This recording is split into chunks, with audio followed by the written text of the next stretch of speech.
Məzar yerləri maksimum 20 illik müddətə icarəyə verilir. Bu müddət bitdikdən sonra icarə haqqı ödənməzsə məzar daşı götürülür və yer başqasına təqdim olunur. Bəli, İsveçrədə belədir. Bu ölkədə ölüm və dəfn ənənələri digər ölkələrdən fərqliliyi ilə diqqət çəkir. Bəs bu yanaşmaya dinimiz nə deyir? İnsan vəfat edərkən o torpağa dəfn olunmalı və orada da qalmalıdır. Hansısa bir zəruri ehtiyac olmadığı sürəcə həmin adamı yerindən çıxartmaq, torpaqdan dəfn olunmuş qəbrindən çıxarmaq günah və böyük haram hesab olunur. Qəbirlərin müvəqqəti şəkildə icarəyə verilməsi bu insana ehtiramsızlıq, insan haqlarının da pozulması deməkdir. Yer məhdudiyyəti ilə bağlı əgər belə bir məsələ yaranarsa, belə bir problem ortaya çıxarsa, bunun da İslam dini, səmavi dinlər yolunu göstərir.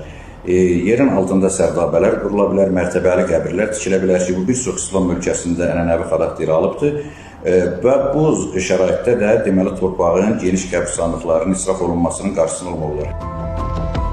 Ekspertlər bildirirlər ki, bu model əhalinin sıx yaşadığı şəhərlərdə torpaq resurslarının idarə olunması üçün tətbiq edilir və İsveçrə bu yanaşmanı uzun illərdir həyata keçirir.